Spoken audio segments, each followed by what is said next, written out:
Open secret channel में आपका स्वागत है। मैं आपका दोस्त आशीष चांद। दोस्तों, आज का विषय जो मेरे मन में चल रहा है, एक बहुत ही पर्सनल विषय है हम सब लोगों का, और है तो हम लोगों के साथ ही जरूर। सताने वाले से कैसे निपटें। कुछ भीतर के संग्राम चलते रहते हैं हमेशा। उनमें से एक यह भी है, कैसे सुलझाएं। दोस्तों, कोई तो है जो आपके जीवन में रह रह के आग लगा देता है और आप कुछ कर सकते नहीं। एक तरफ आगे चलना है, एक तरफ वो अपना है। यदि कोई प्रोफेशनल एसोसिएट होता जिसको आप बहुत चाहते होते, तो उसमें तो फिर भी थोड़ी दूरी होती है। हालांकि हम तो उसको भी अपना ही मानते हैं, लेकिन अब ये ज़माने के हिसाब से भी, संस्कृति के हिसाब से भी, हमारे सभ्यता के हिसाब से भी अपना है, संबंधी है, रिश्तेदार है, कोई बहुत क्लोज है, लेकिन बिसात कुछ ऐसी बैठी है कि वो तो आग लगा ही देता है। इसमें आपने अपनी तरफ से चाहे कितने भी कर लिए हों, वो जो हमने 7 वीडियोस में 24 पॉइंट्स छुए भर थे, उस कैटेगरी के सारे पॉइंट्स, अपने जीवन का सारा सच आपने लगा दिया हो कि चलो इसको निभाना है। क्योंकि जो वेद से भी ऊपर तंत्र है जो हमारे यहाँ, वो तो ये साफ साफ कहता है कि कभी किसी को कंडम मत करो। By condemning, you are only denying yourself the possibility. ये गृहस्थ जीवन भी एक योग है। हमने इसको बहुत विस्तार में देखा है दोस्तों, लेकिन एक तो होगा ही। कितने होंगे, उसमें से एक होगा। और अगर आप इस राह चल पड़े हैं, आपने सोच भी लिया है आपको इस राह में चलने में ही सच्चाई या अच्छाई या शुभ या सुंदर दिखता है, तो बस एक तो कोई ना कोई होगा जो आपके अपने सुपर इंटेलिजेंस से आग लगा देता होगा। बार बार आप कुछ भी कर लें, नहीं, वो मानने वालों में से नहीं है, वो अलग जगह ही बैठ गया है। उसका पर्पस आपके साथ नेगोशिएट करना है ही नहीं, उसका पर्पस अपना काम करना है ही नहीं। वो तो जैसे बस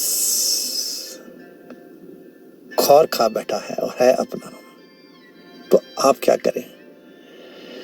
आप तो उसको सताने वाला भी नहीं कह सकते हैं। कुछ कहते हैं तो आपके अंदर जो आग लगती है, उससे आपको अपने अंदर घुलता हुआ, बनता हुआ, पनपता हुआ जहर दिखता है, और इस जहर को आप शुरू में तो नहीं चाहते हैं।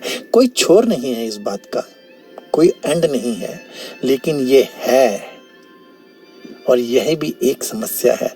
तो मैंने सोचा ओपन सीक्रेट में कि क्या करें। और जैसे हम कह रहे थे कि शास्त्र में से कुछ ढूंढें, कुछ कोशिश की, और हाँ, कोई छोर नहीं है, ये पहले ही बता देता हूँ, लेकिन ढूंढना जरूरी था, इसलिए मैंने ढूंढा है। और दोस्तों, हम तो जानते ही हैं कि हमारे जीवन में या हमारे आज के युग में महात्मा बुद्ध का जो योगदान है, उससे बड़ा तो कोई योगदान हो ही नहीं सकता। क्योंकि वैसे भी ये बोध की गाथा है, बोध की कथा है। जो भी होना है बोध में से ही होना है, और जो भी हो रहा है बोध को ही हो रहा है।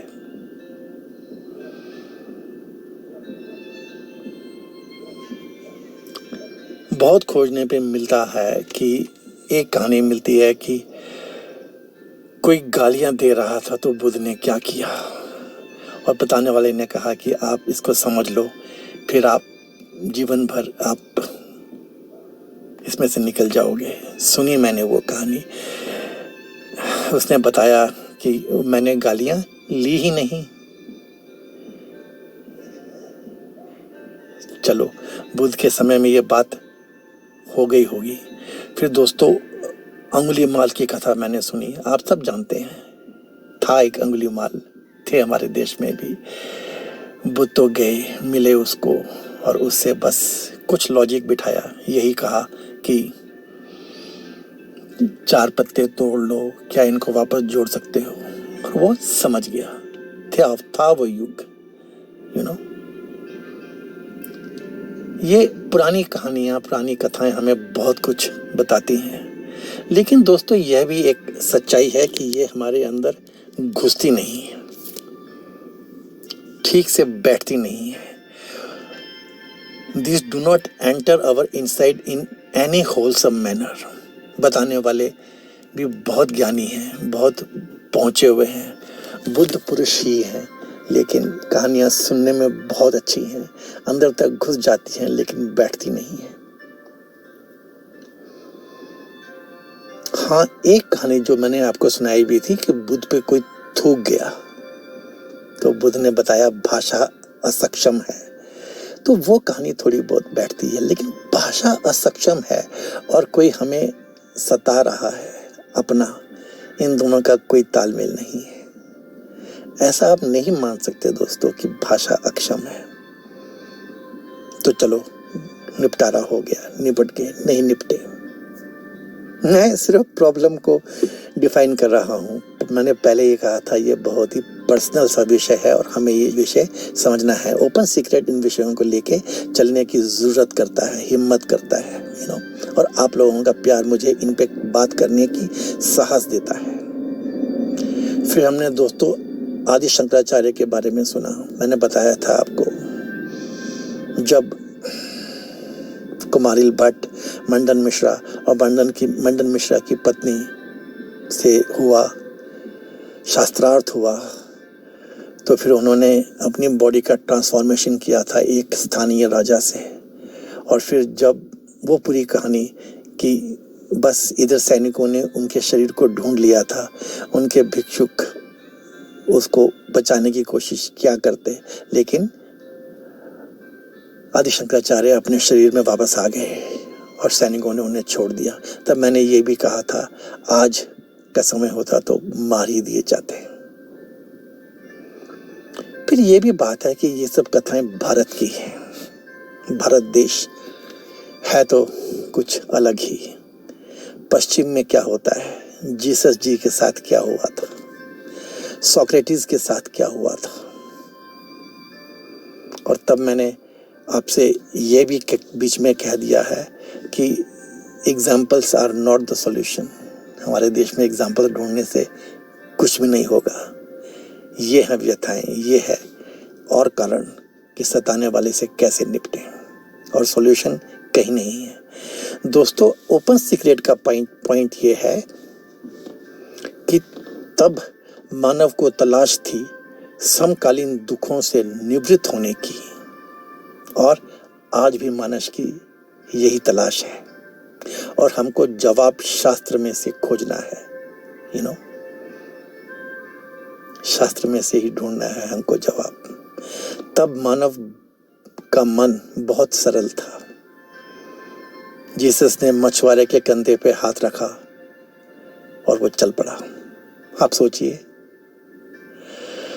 सरहा ने पिता से ज्यादा बात भी नहीं की, बस तंत्र विद्या में लग गया था। 30 पोइट्रीज, कविताएं सुनाई, और पिता अपने राज्य के साथ, सरहा के साथ जुड़ गए। सरहा बुद्ध की लाइनेज में 400 साल आगे एक योगी था, तांत्रिक था, ब्राह्मण था और तांत्रिक हुआ था। बुद्ध के पिता की बात मैंने आपको बताई थी। ओके, वो भी जुड़ गए थे बुद्ध के साथ, एक डायलॉग के साथ ही। स्थानीय राजा तो क्या, विदेश भी जुड़ गया था बुद्ध के साथ। ये सब बातें हैं, इन्होंने निपटा। ये हमारे भगवान समान हैं, इनकी बहुत इज्जत है। फिर दोस्तों, राजीव दीक्षित जी ने इस संदर्भ में राम के बारे में बताया है, कृष्ण के बारे में बताया है। उन्होंने तो साफ साफ बताया है कि करुण रस की ही गाथा गाई गई हमारे देश में पिछले 400 साल 500 साल। पहले भक्ति युग आ गया, फिर करुण रस की गाथें गा जाने पड़ी। वीर रस की तो कोई रेफरेंस ही नहीं लगाता, रेफरेंस ही नहीं देता। धर्म रक्षति धर्म की तो कोई बात ही नहीं करता। बहुत पर्सनल लेवल पे छुटमुट रूप से ये बातें आती जाती है। क्या करें, ये है समस्या का विस्तार। और मैं ये तो बताता हूँ कि समस्या को समझते चले जाइए। वो है ना 5 वाइज की कहानी, 5 वाइज की स्टोरी, आप ढूंढते चले जाइए, जवाब तक पहुँचते हैं हम लोग। और ये लड़ाई तो है, ये लड़ाई अस्तित्व में है, यथार्थ है, हमारी सच्चाई है। अगर आप अपने किसी शिष्य के बारे में, डिसाइपल के बारे में, बच्चे के बारे में, प्रोफेशनल एसोसिएट के बारे में बात कर रहे हैं तो उसकी कैपेसिटी कॉन्स्टेंट हो सकता है। यदि आपको वह प्रिय है तो यह तो पक्का है कि उसको नहीं बनना है, ये तो नहीं है। और उसने अपने कैपेसिटी कॉन्स्टेंट में से ही उत्तर ढूंढ लिए हैं कि क्या समझ में आया जो आपने समझाया। आप चिढ़ के रह जाएंगे, वो समझेगा ही नहीं, उसका प्लेटफॉर्म ही अलग है। लेकिन आपको उसमें से निपटना है। कम्युनिकेशन की कहानी है और आप निपट ही जाते हैं। और आपके भरसक अंतहीन प्रश्न से कहीं ना कहीं आपको 1 या 2 या ज़्यादा ऐसे डिसाइपल्स, शिष्य मिलते हैं जो आपको ओवरटेक कर जाते हैं आपके प्रोफेशन में, और आप छूट जाते हैं आगे बढ़ने के लिए। लेकिन जो ये अपना है, संबंधी है, रिश्तेदारी में है, उसे आप छोड़ने की तो सोच भी नहीं सकते। उसी दिन आप अपने यात्रा में से पलट जाएंगे, गिर जाएंगे, आपकी यात्रा खत्म हो जाएगी और आप एक बहुत सोनी राह पे चल पड़ेंगे। सच्चाई तो ये है दोस्तों। अभी अभी यूक्रेन में क्या हुआ, एक राजा ने कहा कि तुम दूसरे राजा से संधि मत करो, मत जुड़ो। 20 साल की कहानी। और फिर यूक्रेन ने उसका अपना एक जवाब दिया, शुद्ध आज की भाषा में, हिंदी में ठोक दिया, तबीयत से ठोक दिया, कस के ठोक दिया। यह भी एक दस्तूर है, लेकिन यह हमारा दस्तूर नहीं हो सकता, नहीं होना चाहिए। पता नहीं क्या इसमें क्या, तभी मैंने कहा कि छोड़ तो नहीं है। फिर एक है फियर इज द की, ये तो एक सॉल्यूशन बताता है, लेकिन ये सॉल्यूशन हर बार लगाना पड़ेगा। कहाँ लगाना पड़ेगा, वो लगाने में क्या करना पड़ेगा, यह एक गेम है, यू नो। और फिर रेडिकल्स की दुनिया है, कट्टरवाद की दुनिया है। क्या करोगे आप? ये कट्टरवादिता भी एक आज की डिजीज है, एक सिकनेस है, यू नो। तो जमाने की क्या कहें, अपने ही भीतर की खोजें भी, तब भी कोई तो है जो आपको सताने का प्रण ले लिया है। उसने तो जैसे अपना अंत इसमें ढूंढ लिया हो कि आप सताए जाएं। और अब आप क्या करेंगे? फिर दोस्तों मैंने ढूंढा और खोज जारी रखी, और ये खोज मेरी 20 साल की थी, आज तो मैं आपसे बता रहा हूँ।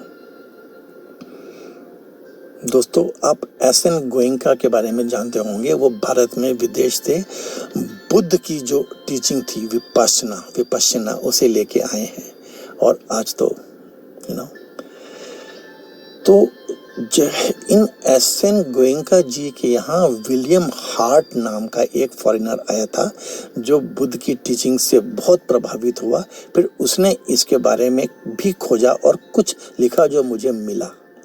एक तो मैं आपसे वो शेयर करता हूँ। मैंने दोस्तों पहले भी बताया था कि ये जो फॉरेनर्स हैं ना, ये निकालते हैं बातें, तो बहुत सर्च के बाद मिला है, मैं आपसे शेयर करता हूँ। तो क्वेश्चन बुद्ध से पूछा गया था कि is it wrong action to harm another accidentally? क्या किसी दूसरे को, इसमें वो जो अपना जिसकी मैं बात कर रहा हूँ, संबंधी की, वो दूसरा ही शायद कहा गया है। क्योंकि यदि आप जितनी गहराई में गए हैं तो एक तो आप हैं, बस आपको एक उससे जुड़ना है। और मैंने ही कहा है, ब्रह्मा को अभी छोड़ दो, जो दूसरा है वही। Is it wrong action to harm him accidentally? क्या उसको चोट पहुंचाना अकस्मात, क्या ये गलत है? तो बुद्ध का उत्तर है नो, नहीं। दोस्तों ये फाइंडिंग है, ये बुद्ध का उत्तर है, मेरा नहीं है, शास्त्र की बात है, नहीं, ये गलत नहीं है। There must be an intention to harm that particular being. इरादा होना चाहिए तब गलत होगा, आशय होना चाहिए, नियत में होना चाहिए कि उसको हमने चोट पहुंचानी है, तब ये गलत होगा। ये बुद्ध कह रहे हैं, मैं नहीं कह रहा हूं। और and one must succeed in causing harm. आपने उसको चोट पहुंचाई और वो चोट पहुंच गई। मैंने 28 वधों की कहानी बताई थी ना दोस्तों, बहुत रेजर एज वॉकिंग है ये, तो बुद्ध ने कहा है कि आपने चोट पहुंचाने का इरादा रखा और आपको आपके एक्शन द्वारा चोट पहुंच गई, तभी रॉन्ग एक्शन को कंप्लीट माना जाएगा। ये है एक बुद्ध की कहानी। राइट कॉन्डक्ट, सही आचरण, मस्ट बी माइंडफुल, होशपूर्ण होना चाहिए। बुद्ध तो फिर अपने बौद्ध में चले जाते हैं, वो तो उस तरह बताने लग पड़ते हैं कि आसक्ति, अनुरक्ति, राग, अटैचमेंट या और द्वेष, घृणा, हेट्रेड, कैसे ये मेंटल रिएक्शंस हैं, मोमेंट्री मेंटल रिएक्शंस हैं,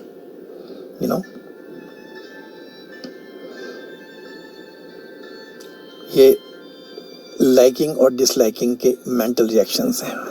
आपके भीतर लाइकिंग डिसलाइकिंग है और किसी ने कुछ किया तो मोमेंटरी उसी वक्त आपसे माइंड में हुआ, और जब ये बार बार अनकॉन्शियस मेंटल रिएक्शंस आपके भीतर रिपीट होते हैं तो फिर ये आपके अंदर इंटेंसिफाई हो जाते हैं, बढ़ जाते हैं, और फिर आपके इनके प्रति अटैचमेंट होने लग पड़ती है, ये आपसे जुड़ जाते हैं। तो ये तो बात है, हमने पढ़ा हुआ है, समझा है कि 40 मिनट में तो मन को भी आप फेर सकते हैं, अभ्यास की कुंजी वाली बात, फिर वो कहा जाता है कि डाइवर्टिंग द अटेंशन को डाइवर्ट करो, ये सब चीज़ें हम जानते हैं। लेकिन बुद्ध तो ये कहते हैं कि डाइवर्टिंग करने से आप उसको डाइवर्ट तो कर लोगे, लेकिन ये कोई सॉल्यूशन नहीं है। वो जो एवर्शन है, वो जो क्रेविंग है, वो कॉन्शियस लेवल पे आपने उसको कर लिया, लेकिन भीतर आपने उसको एलिमिनेट नहीं किया है, ये बैठी रहेगी। फिर जो वो डेविल और दानव की कहानी थी वो आएगा, कभी कभी आएगा, फिर आप कहीं भी भागें, आप उससे डर डर के भागते रहेंगे, उसे छुपाने के लिए भागते रहेंगे और होगा कुछ भी नहीं। ये आपकी ज़िंदगी को तबाह करने में आ ही जाएगा। तो क्या हुआ, पूरी फिलॉसफी फेल हो गई। फिर विलियम हार्ट ने ही बुद्ध के ही चैप्टर्स में से कुछ निकाला है जो मैं आपसे शेयर करना चाहता हूं दोस्तों।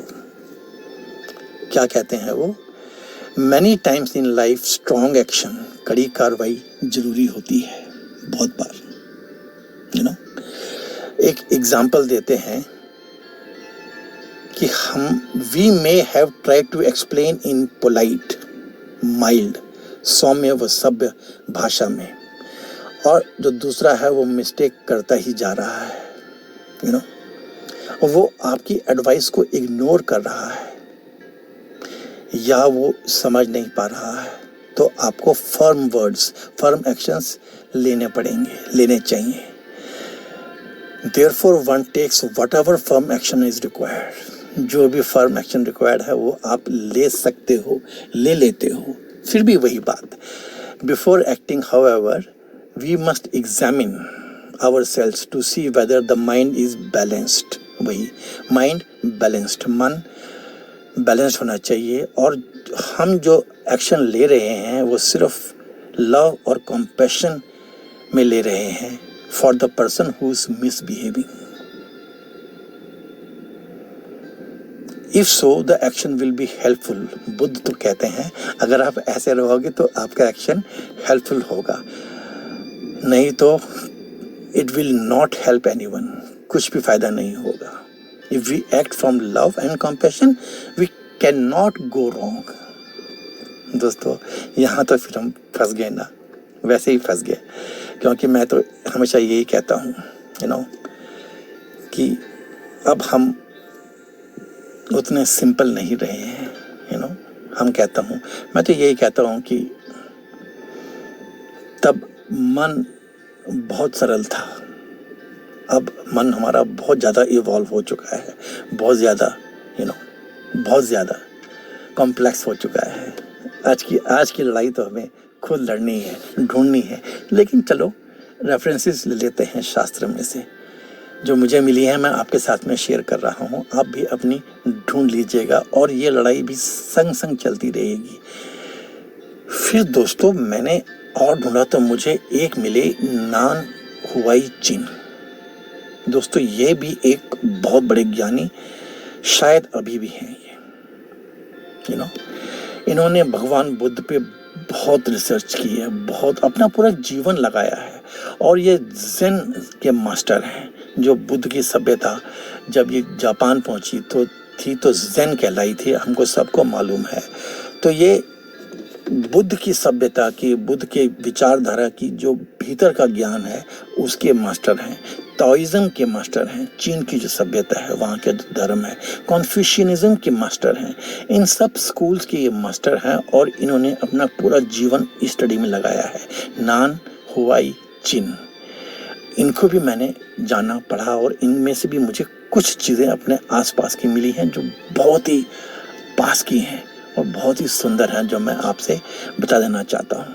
दोस्तों ये क्या कहते हैं? ये कहते हैं दोस्तों कि एक बहुत ही अलग बात कहते हैं। ये कहते हैं कि if you just proceed from conceptual thought and emotional opinions to try to find the real truth about the universe and the human life.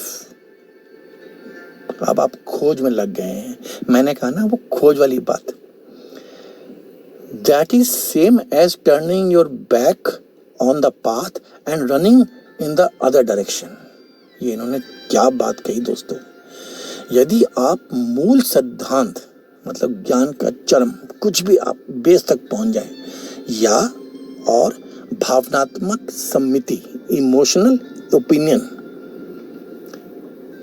पे बढ़ते हुए उन्होंने दोनों ज्ञान मार्ग और भक्ति मार्ग को पढ़ लिया। तो ये दोस्तों आज की बातें हैं जो मैं बताना चाह रहा था। शास्त्र के समय हम बहुत सिंपल थे, हमारा मन बहुत सिंपल था। आज की बात में एक परम ज्ञानी क्या बोल रहे हैं, यदि आप मूल सिद्धांत या वह दोनों भावनात्मक सम्मिति इमोशनल ओपिनियन में बढ़ते हुए ब्रह्मांड वह मानव जीवन के सत्य की खोज पर निकले हो, तो यह बिल्कुल ऐसा ही है जैसे कि आप सूर्य की ओर पीठ करके प्रकाश का स्रोत ढूंढने के लिए दौड़ रहे हो। फंस गए ना दोस्तों? तो ये तो हम लोगों की व्यथा है। चलो ये निकल के आया कि शास्त्र कहीं ना कहीं इसे मानता है, इसे समझता है।